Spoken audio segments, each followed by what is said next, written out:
going to go ahead and get things started, you guys. First of all, we want to thank you all for showing up. This is a great turnout. We want to thank the theater department as well for connecting us with Donyale. So it's a really special treat. It's kind of a unique opportunity for you guys to learn some really interesting practices that are being played out on the ground in a unique way. So I know most of you heard Donyale speak last night, but I want to just go ahead and say that this is Donyale Werle. She's a Tony Award-winning set designer for Broadway, and she also does a lot of work with Broadway Green Alliance, and she's passionate and committed to these things, and we're just going to talk for maybe 15 or 20 minutes, and then hopefully we'll have some nice dialogue.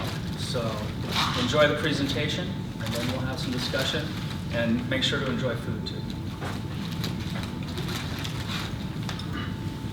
Excellent. Hi, thank you for coming today. Now, how many of you guys came here last night? So I have an idea.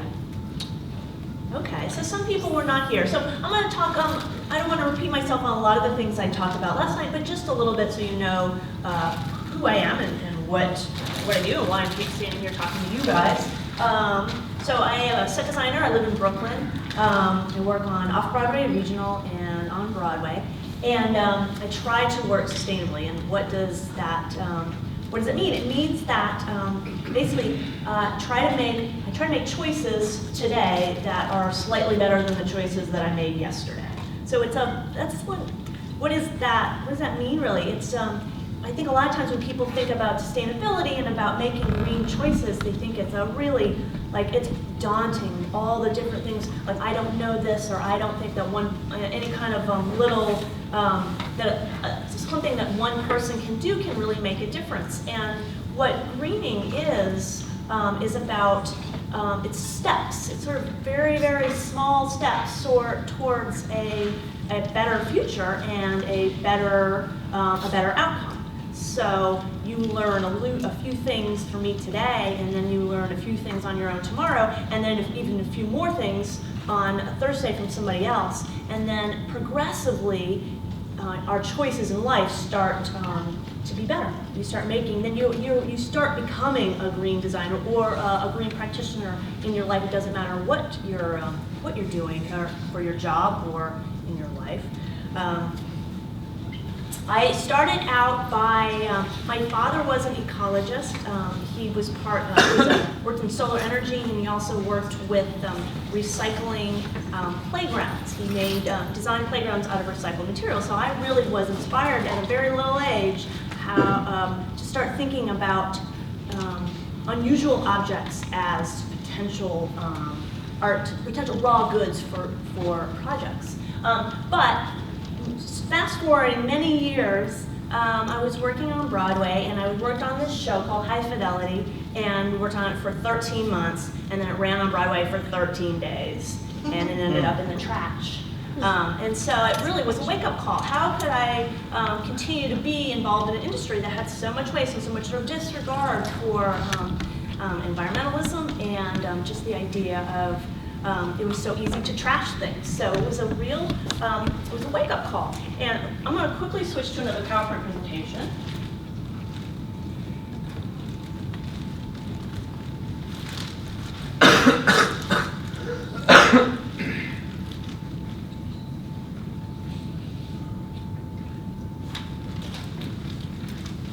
I'm doing this right. Might need some help. Let me go to the other one. Yeah, that one. So one of the things, I left Broadway and went back downtown and started to figure out ways to work with new materials. And one of these new materials was cardboard. And in the process, this was about 2007, 2008, in the process I found these guys, the Broadway Green Alliance. They were first called Broadway Goes Green. It was a new group of people, all volunteers that had both a passion for theater and also a passion for the environment. And so I called them up and I said, what can we do? Like, what are you guys up to? What is the Broadway Green Alliance? And what I discovered was, it was actually a collection of people that were just like me. People, like I said, that had this passion for the environment and were in the business of theater. So the people involved in this are, we have a company manager for Wicked. We have the president of a trucking company Clark Transfer, which is a trucking company that does all the tours around the country. We have Bob Usden, who works with Showman Fabricators, which is a big union shop that also has, he's LEED accredited. So it's all these people in theater, and we just didn't know about each other. And what the Broadway Green Alliance allowed us to do was sort of come together under the platform of this passion that we all had. So now it's been 5 years that the Broadway Green Alliance has been in, and what we do, so BGA inspires, educates, and motivates the entire theater community and its patrons to implement environmentally friendlier practices. That's basically our mission statement. This is a volunteer organization. We have one paid employee, but it's really the power of the people that have made this organization even become anything. And within the last 5 years, so since 2008, the Broadway Green Alliance has, we've worked to change all the lights on Broadway to energy efficient LEDs and CFLs, which is a lot. You think of all the marquees, almost every single marquee on Broadway is now switched over. And at first, 5 years ago, they were like, we'll never do that. And then they could actually see what the savings were. And one of the things about the BGA is that we try to let people know that it is actually cost efficient to make these changes. Particularly when you do sort of facilities management changes, you can actually see the long-term savings. So a lot of the theater owners were able to see how much they could save, and they have for the last 5 years. One of the things we do is there's a green captain for every Broadway show. This person sets up all the recycling bins in the theater. They give all the water bottles like this, and I see you guys have some water bottles today that you gave out, so no more plastic water bottles in rehearsals. They do something called a binder exchange, where every show, everyone gets one of those white binders. Instead of throwing all those binders away, they get recycled and other shows use them. So the same binders on Broadway shows will go towards one show and then will go to the next show, So we love having, and the Green Captains, they meet together once a month and they all decide on different programs and projects that their theater can do, and they also share information. This is a new, not only do we do it for Broadway shows, we now do it for off-Broadway shows, and college campuses have started doing it. That's one of the things that you guys can do, is become a Green Captain. It's not a difficult process. You contact the Broadway Green Alliance and they send you a kit, and you partner with someone in your school, it has to be somebody from the faculty, someone who can kind of oversee what's going on. And the reason for that is a lot of the, there is a certain amount of collecting of data. It's hard to prove that what we're doing is working unless we can really sort of follow through and track all the different initiatives and programs everyone's working on. And then we collect this data, and so we can really see how to make things better. Really, it's steps. Very small steps. They're sort of working towards better ideas, really.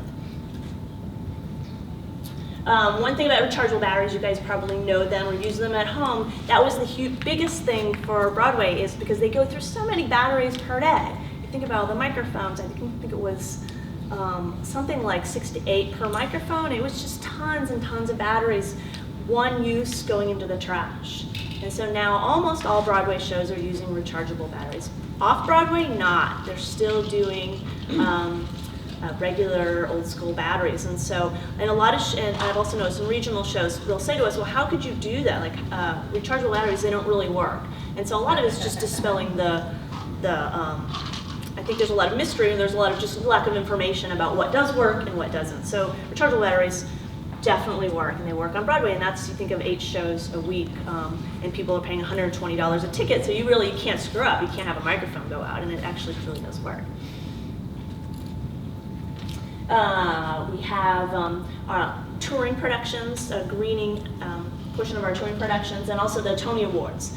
They use recycled carpet and hybrid limousines. Now, this is always a challenge of making sure this happens, but every year we try to do one greener thing for the Tony Awards.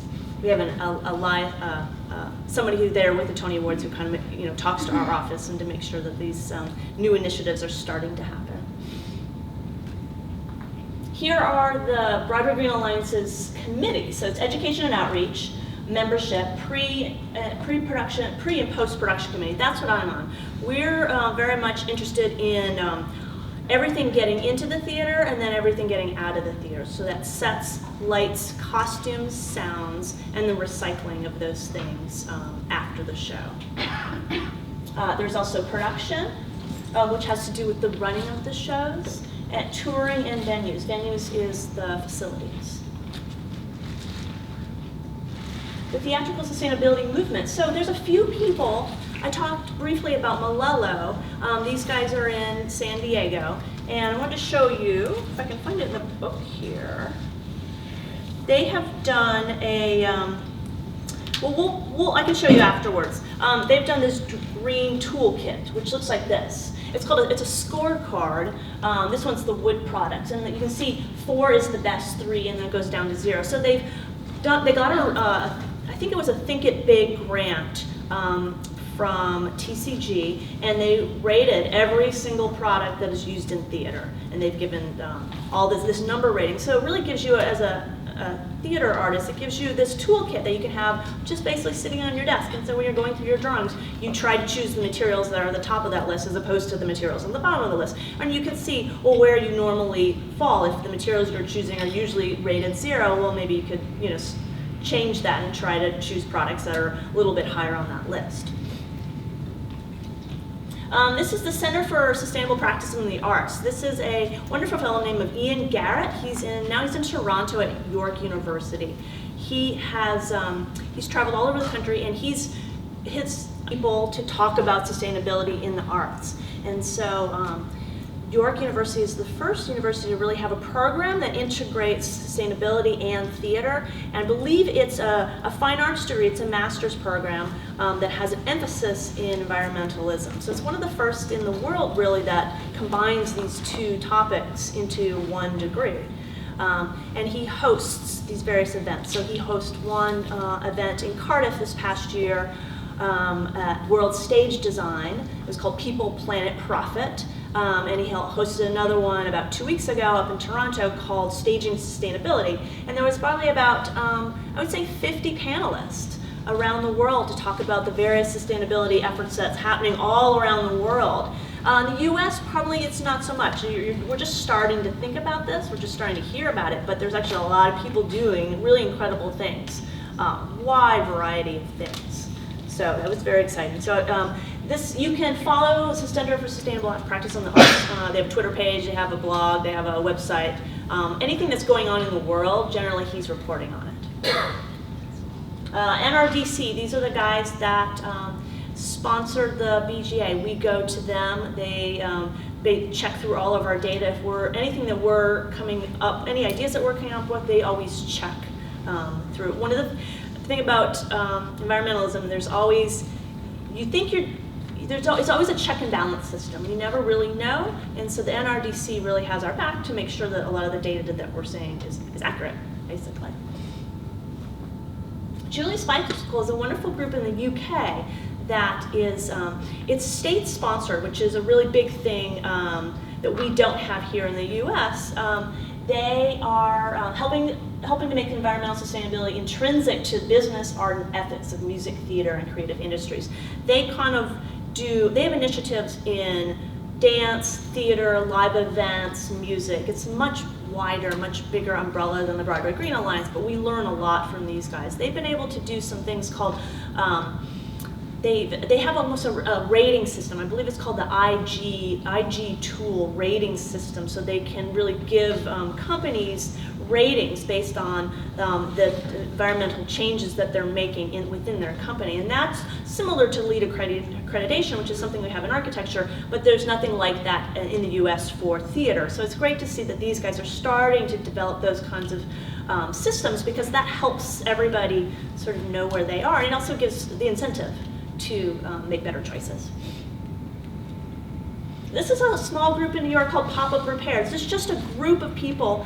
These are 2 theater artists that saw saw a lot of broken things just ended up in the trash, and they decided to get together and use the ability they have to fix things, because they were people and designers and they know how to fix things.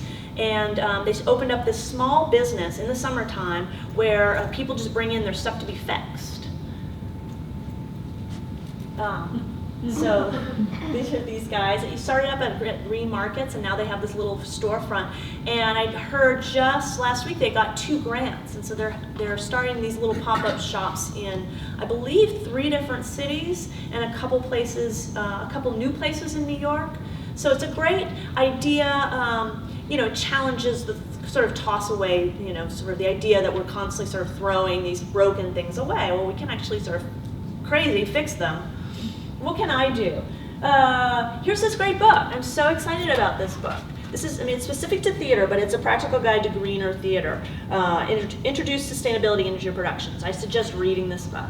I'm only halfway through it. Literally, it just came out. But a lot of people who, she interviewed a lot of people around the country, particularly universities, that are trying to make these sorts of changes, and she gathered it all in a book together. So we can all learn from this. So that's a great thing to do.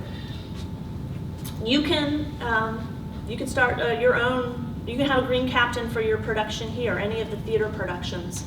The way you do it is contacting the BGA, and we will send you a kit and hook up with an advisor or a faculty member, and you guys will be able to. You'll take. You can do all the things in the kit, and then you're able to come up with your own ideas. And part of it will be from the conversation we even have today. I want to talk to you guys about some of the things you're doing. You take those ideas into your community, into your production.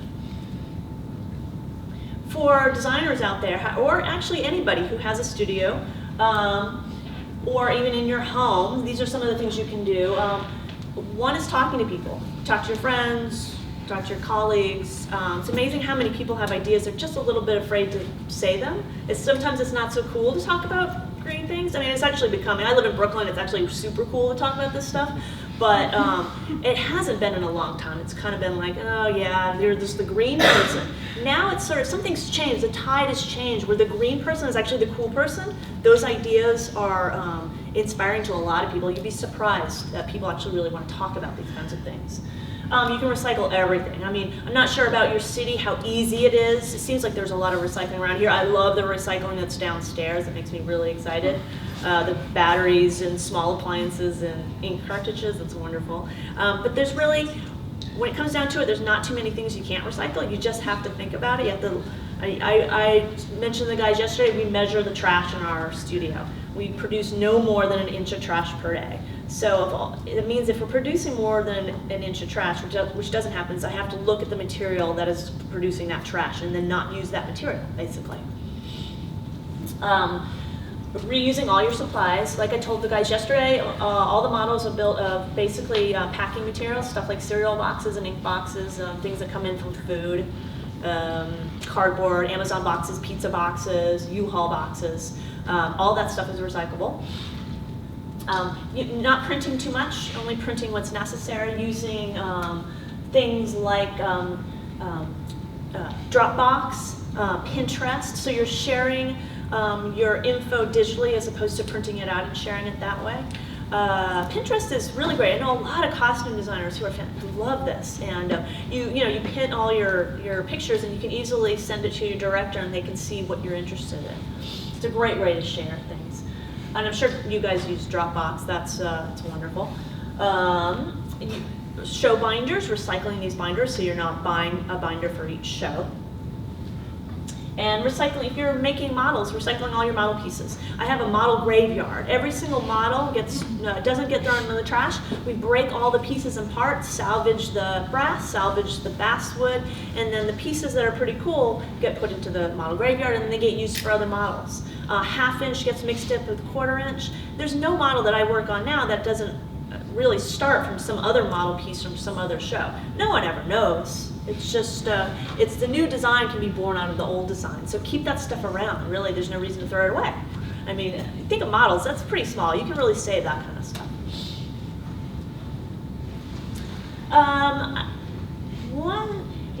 It's about your community. One of the big things is trying new ideas.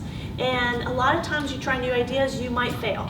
And so, I say I fail all the time. But one of the great things about failing is you learn that it's okay to fail. That failing is not so scary. It's actually almost an opportunity in a weird way. The failure teaches you something you didn't already know. And so when you don't have the fear of failing, you can just try it. I know everyone's been taught that you have to build a flat a certain way, or build a model a certain way, or whatever, or construct a dress a certain way. I want to say that maybe you don't have to do it that way. I know you're in school and maybe your teachers say you got to do it this way, or maybe you don't. And it's worth actually trying these different methods and different materials that you might find that there's another option out there. I follow people on Twitter and on Facebook and Pinterest. There's a zillion ideas going on out there. We're now in an age, obviously the information age, we can communicate very easily, we can share information. There's no reason not to share it. It's not proprietary. Green is really about the entire community. It's much more of a larger, like earth, sort of secular idea. And so it's very much about sharing the information that you have gathered once you've learned it and putting it back out there. And then you learn from that next person, and you never know. The ripple effect is quite large in this. And just reading and educating yourself. I pretty much feel like I have to educate myself every single day. There's something new out there every day. And this book is going to help me a lot, I know. And here's some more. You can go to BroadwayGreen.com to sign up for the Green Captain, or if you have any questions for us, definitely we take all kinds of questions all the time. So I'm going to stop talking, and I want to tie it into yesterday's presentation, and I want to hear a lot about things from you guys. And I know you guys have some questions as well. Well, does anyone have any immediate questions that they'd like to ask right now? I've got a whole bunch in my head that I can throw out there, but one of the things that really sticks out to me that kind of gets right to the basics is you come from a unique background. Your father was an ecologist. I didn't know that, so that's kind of given you some exposure right off the bat.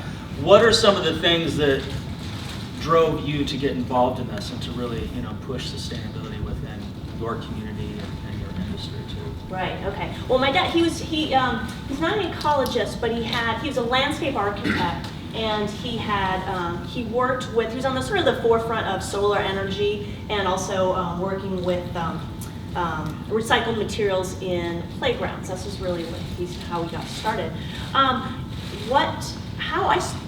I think when you have a father who is passionate, or you have a family that's passionate about the environment, you cannot help but absorb those philosophies. I lived way out in the woods in Tennessee, in upstate New York, and then in Tennessee, and so I think I have a deep understanding for the environment, almost a spiritual connection with the environment. My husband and I camp a lot, and it's very important that the world is preserved for the future. And it just has become sort of my ethos. But as I got older, I found this huge disconnect between what I believed in at home and then what my job was having me do. And so at a certain point, this light bulb went off that said, I've got to figure a way to marry my personal beliefs with, and the beliefs that my family had with what I do for a living. And there wasn't a lot of people doing this, so there wasn't really someone I could turn to and say, well, that person's doing this, so who can I talk to? And so when you run into that, I could talk to environmentalists in my family, and I could talk to other people in obviously architecture has a sort of long-standing green component, but there was no one in theater, so it was a lot of having to sort of just make it up, which luckily theater is about magic, and it's about, there's this component of it that is sort of made up. And so it's allowed a lot of trial and error, which I think maybe in other industries it's not quite as easy to do this, to make to sort of make mistakes, but in theater you really have that. So on that note, one of the things that we talked about before is you're communicating and working with people in your community. Clearly some people are going to accept it, other people are going to kind of reject it. I mean, what was your experience? And I'm sure you have people who are like, oh, that's awesome, yeah, let's do it. And you have people like, I don't know if I want to put any resources towards that. Like what kinds of experiences did you have, and how did you navigate that process within? Yes, right. That's a very good question. I would say when we first started this in about 2008, everybody said, you're totally crazy. Like, that will not happen. I had TDs tell me, you will never, ever, ever put a recycled show on Broadway. It will never happen. And within 2 years, we had a 80% recycled show on Broadway. Like, you can actually really do it. Not just, it's not, I'm not talking downtown or in a basement somewhere. I'm talking on Broadway. And so part of me says, when everybody tells you either no, or you're wrong, or you're crazy, it's just fuel to the fire to be like, yes, I can do this. There's really absolutely no reason not to do it. But I wouldn't say it's been an easy journey. In 2008, we were making all of our own scenery. There wasn't a shop. No shop would actually say, yes, I want to work. I work with trash a lot. No shop wanted to work with trash. They'd be like, this is not a product. This is not a new product. It's not clean. We're not going to do it. And after first couple of shows got noticed and became successful, then shops started adapting these policies, adapting to work with these new materials / old materials. So I think a little bit is education. I think 5 years or 6 years, a lot of things have changed. Also, everyone wants to be on something they think is new or they think is successful. So if you build a show out of cardboard and it's a successful show, then you are the most brilliant person in the room, because not only you save money, it also is it's a great environmental choice. So Peter and the Starcatcher, which is the show that I talk about a lot, that is 80% recyclable. The producers for that show now market the show on its sustainable set and costumes. It has become part of the PR for the show. A lot of it has to do with that show, and it's the sort of the dramaturgy of the show it's very much about your imagination, and that the one rope can become everything. So I think it's great to see how things have changed. It's almost a business. Green is a business model for a lot of shops. I would say very few shops in town will look at me and say, no, I've got to use new wood. Now they're like, oh, of course we're going to use salvaged wood. I mean, of course, right? But so it's great to hear. Sometimes I hear shops repeating things that I've said over the years that they've told me I'm crazy for, and now they've just become their own mantra. But it's wonderful. You take in anything you can get, really. Taking proprietary, or claiming ownership of the idea, I think is wonderful. Can you show some of the pictures that you showed last night that kind of show how you use the materials? Yeah, right. Okay, right. Do you want me to? Yeah. Let's see. Let's go back to the.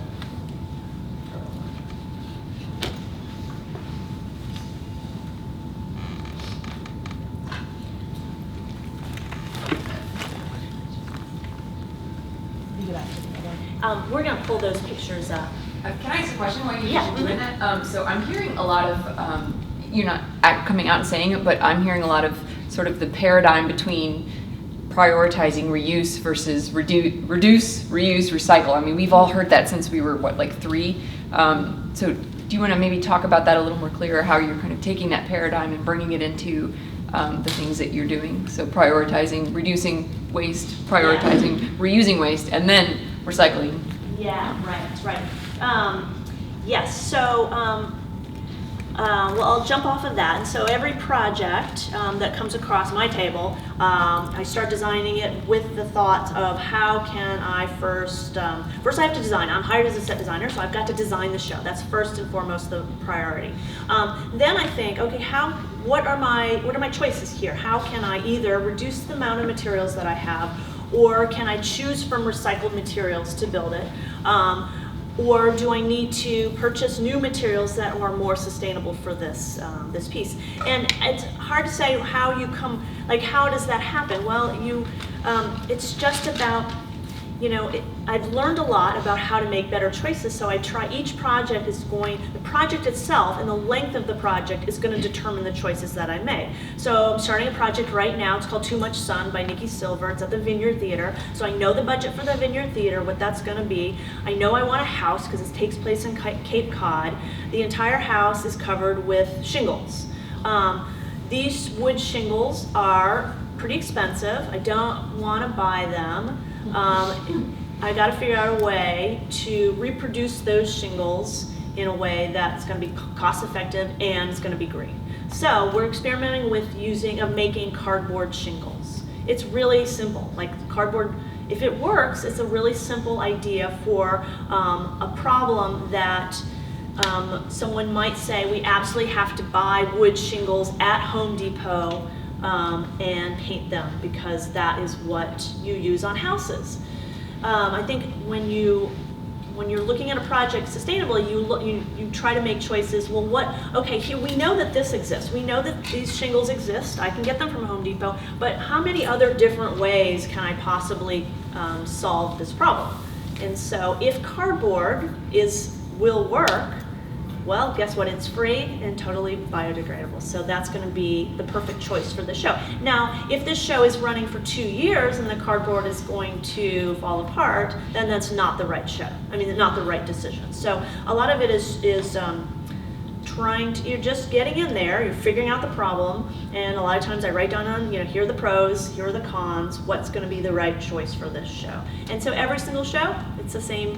I have to ask the same type of questions, but with each design, they're new questions. So obviously, recycling is always the first choice. Whenever you think of, what are the best choices and worst choices, if the product already exists, that's the best choice, because then you're not having to do you're not going through the whole process of creating that raw goods. So whenever possible, recycling is the best option. And so I think we have some photographs. Zoom. Here's some cardboard boxes. There you go.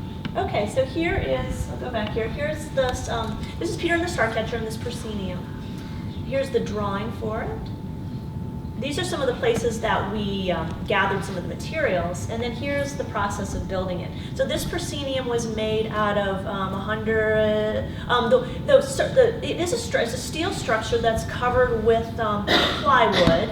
A pretty low-grade plywood, a domestically produced plywood. One of the things I talked about yesterday was Luan and not using Luan. A lot of times what I use instead is plywood, domestically produced plywood. It doesn't have a great surface, but we cover the surface with newspaper, and so it smooths it out. In this case, we didn't want it smooth. We wanted it to have a lot of texture, so we took the newspaper and white glue and sort of scraped it, and then got a lot of really great texture. It's a great way to no one knows that's not surface Luan. And then of course we covered it with all these toys and bottle caps and corks and buttons and tinfoil and golf pencils and cat food cans and lids, coffee lids. Here are we counted all this stuff because, well, that's very important to sort of keep, like I said before, data is very important. And not only do you able to collect the amount of, you get the number of the amount of things that you've used, but you can also use it to share. I can tell you guys how many objects we used. And here it is all covered with Jack sand and then paint. And then here it is on stage. This particular, I love doing this sort of relief sculpting, but this particular show, we really wanted to see the objects. Generally, I would try to hide the specific objects. I would try to have it blend in so it felt more like architecture. But this show was about that you could pick out, like that's a kitchen timer, or that's a garden implement. So it was important for the show that you can't see it. I would say you could probably start seeing it maybe 15 feet away. But if you're farther back than that, you can't tell at all. It just looks like architecture.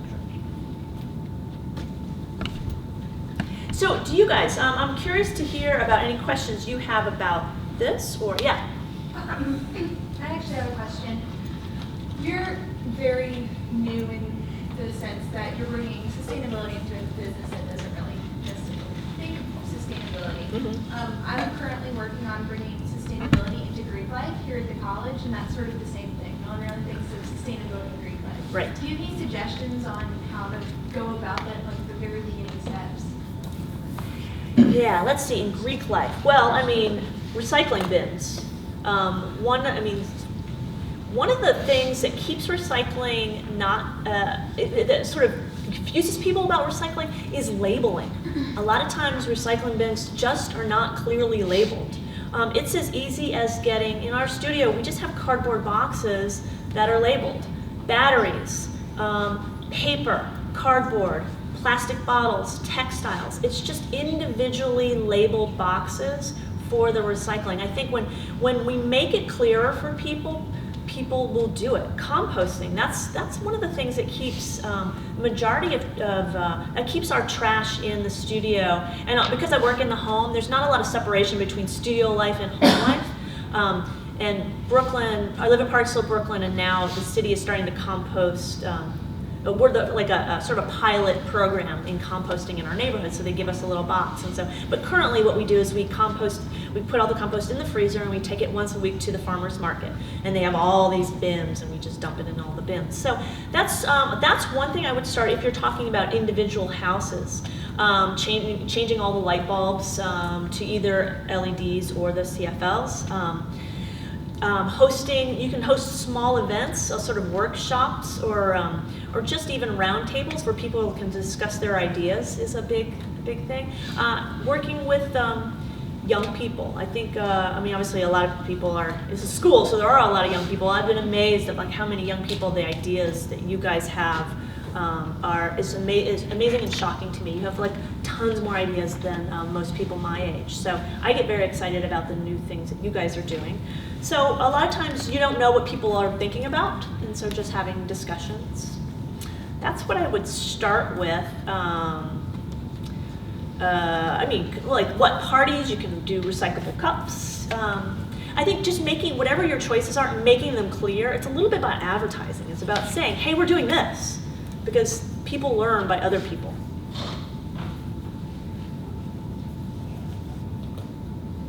What about some of you guys? Yeah. Do you know what kind of batteries y'all used? What kind of batteries? For the mics, yeah. I use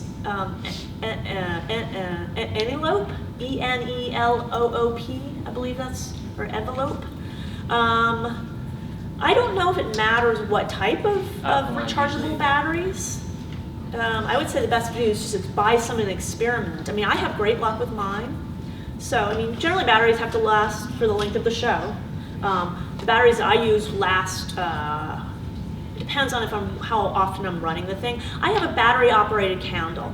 I probably run it around the clock and the batteries last 10 days, I would say, and that's 24 hours a day. So, and I charge them for about 2 hours. So it's pretty great. That's one of the things. So the studio is a little bit of experimentation ground, and so particularly in the summer, we try to run as little power as we possibly can. Of course, you get tons of sunlight during the day, and in the evening, it's these great LED or retina display screens produce tons of light. So in the evenings, we don't run electrical lights. This sounds like, I live in an urban, very urban city, and we don't use power at night. Of course, it's an old city, and there's not a lot of power, at least in my neighborhood, there's not a lot of power. We only have so many outlets, but we actually turn off everything, run these battery-operated candles, and the light from the computer screens are enough. It's kind of romantic, and I highly recommend it, actually. In the winter time, we use a lot more lights because, of course, there's less light, less sun coming in. But this summer, we're getting some small solar arrays, and we're experimenting with powering our peripherals in the studio. Just iPhones, it's a small thing. So each year, we're trying to do one thing that is a little bit more sustainable for the house and the studio. Any kind of, I'm curious about any projects that you guys have done thus far that you think might be or have implemented some green or more sustainable choices.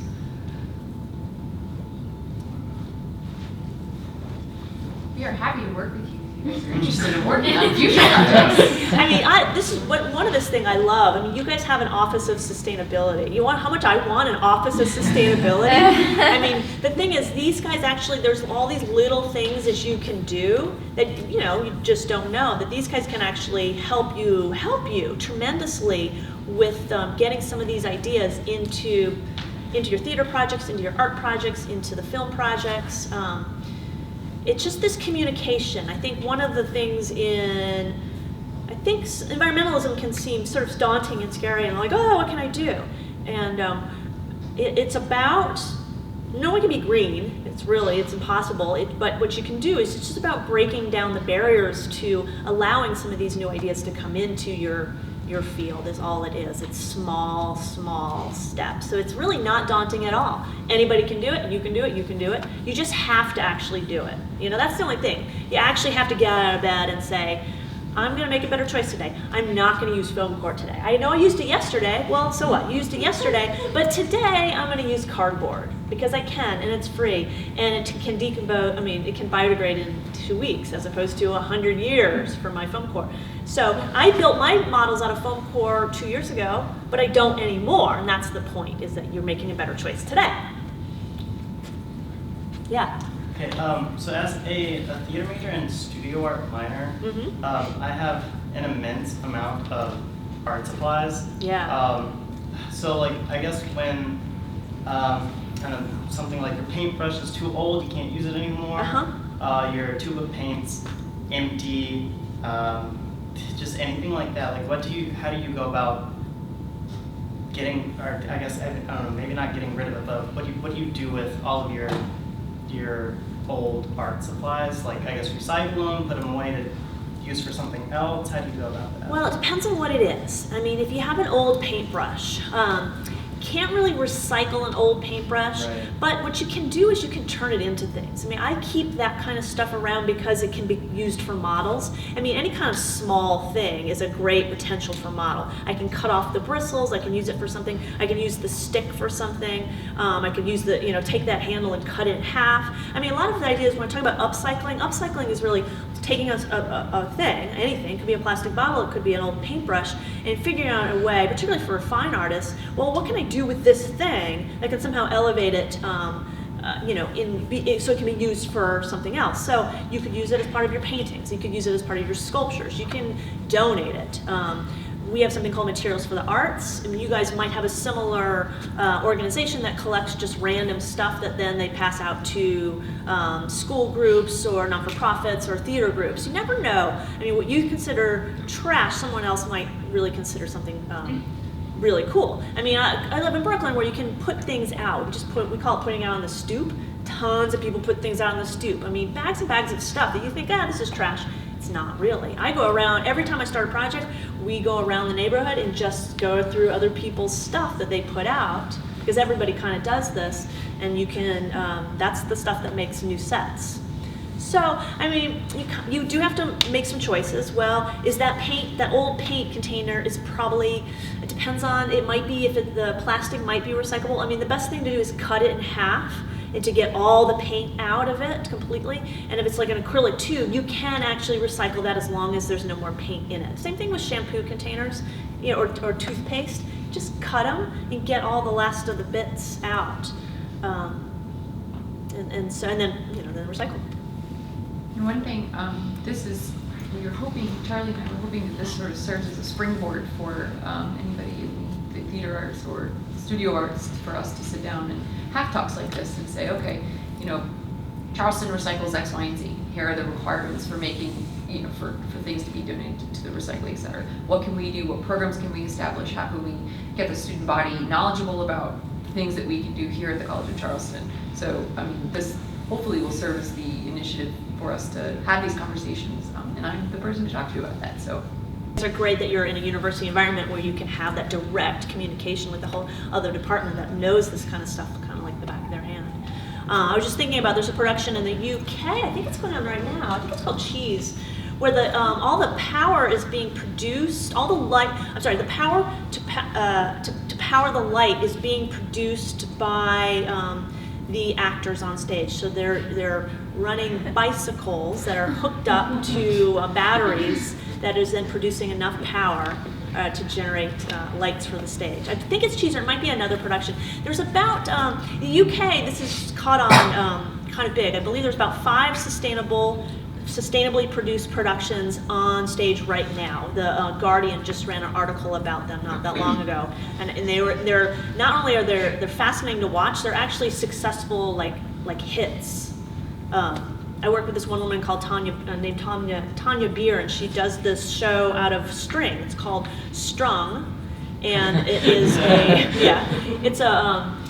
it comes in a suitcase, and she pulls it out, and it's basically a costume piece that then gets stretched out. A part of the show is about the various actors pulling the pieces of string that are all on the costume, and it covers the whole room. It gets connected to all these points, and they sort of weave this thing. It's a fascinating project. So it's something that is this big, and then it grows. The scenery grows to fill the size of a room. So there's some new ideas about like that kind of thing. Well, I would say that's sort of minimalist. However, sort of an ingenious idea. I also have some designers that are working with virtual scenery, projections. Of course, this is using power, so a lot of it is there's offsetting of the power that's being used to create some of these ideas. But so there's different ways to go about it. You might think, well, I don't want to work with trash. That's so not my aesthetic. And believe me, I get it. I totally understand that. So what you do is you just choose. Say you really want to make.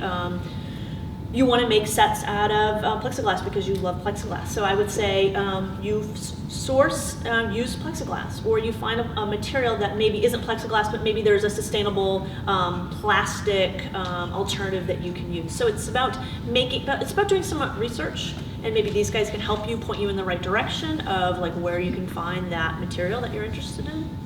Maybe that would be a great way to start a dialogue. Yeah. I've got a kind of a peripheral question, but I'm really curious how you feel about this.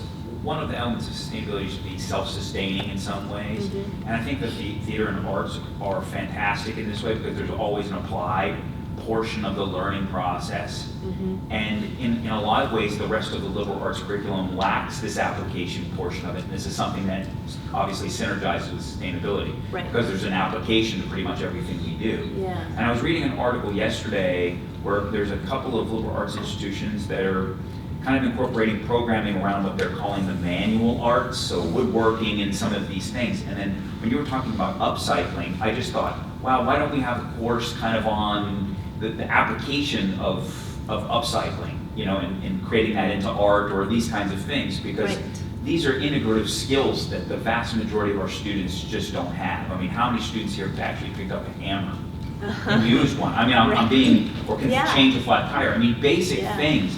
In the arts, I think you find that they can do a lot more of those things, but outside the arts, honestly, the numbers are pretty low in terms of their ability to use their hands to apply something. So thinking about upcycling and using something, it's almost foreign to them. Right.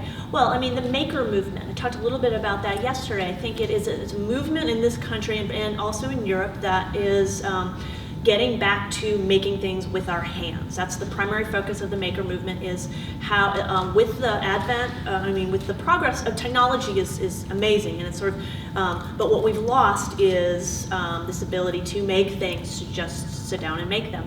And so I think what the maker movement is actually, is what they're brilliant at, is they're using new technologies to help aid these sort of old school techniques in making things. And so it's no longer, it's like you're either sitting on one side of the fence or the other. It's very much about the integration of the two things. So I was talking a little bit about 3D printing. What I love about 3D printing, it's a new technology. This new technology is allowing people to come up with, is to create prototypes, as opposed to before you create your drawing and then you send it someplace like China to have this thing made. Now you can just sit at your desktop and it can be made right in front of you, and then you can make multiples of these, and you can really start to come up with ideas much quicker based on this new technology. So I think I get super excited to talk about things like that, because I think the New World Order is somewhere in this getting back to the old school. A lot of these ideas are not new ideas. A lot of these ideas are ideas that came about because of necessity and because of just the lack of money in theater, where you had to reuse that same stock over and over again. And I look at the slow food movement and the organic food movement. Well, that's just about growing your own vegetables and actually cooking like your grandmother did. We just sort of repopularized it, and you put a label on it, and you call it organic, and and you call it the slow food movement, and it's a really big thing, and it's a big money thing. These ideas are old, but we're re-energizing them to make them cool again. I mean, that's really kind of what it comes down to. And there's actually money in cool. And so, and that's the great thing about the United States. We are definitely a capitalist society, and there's money in innovation. There's money in there's a lot of money in green thinking. It's just we have to get there. Particularly in theater, we gotta go and we gotta ask for it, and we got to sort of push it. We know it's in we know it's in the architectural department, and we know it's in industrial design. It's just trying to get some of those materials and some of those companies to start producing things for theater. But yes, believe me, make it. I'm all about. I think that's a great thing to teach our young people. I think it is. I think the world is changing so quickly that we do have to think of all. We have to think of everything. I mean, it's about sort of systems, and so no longer can we kind of just think of we're just this. You're this one person just doing your one thing, and this is my job and my life. It's much more. We're so much more integrated with each other. We have the ability to communicate with each other so much more, and I think that our jobs are sort of reaching to the past and the future simultaneously. I think that's where probably most of us are gonna find our jobs. There's no such thing as really a full-time job anymore. I know maybe some people, universities have them, but gosh, full-time job in theater doesn't exist. I mean, it doesn't. So you really are gonna have to come up with some new ideas. I have a question that maybe we're getting kind of towards the end here, but a lot of times when we talk about sustainability in different industries or fields, it's how can the movement or sustainability inform that field. And I'm really curious how your field can inform sustainability. And I think you touched a little bit earlier on imagination and the idea of community and the inclusiveness that we see in the arts. I'm wondering if you could talk a little bit about kind of those elements of theater or just the arts in particular that can really help with some of the more difficult, like cultural mechanisms of sustainability.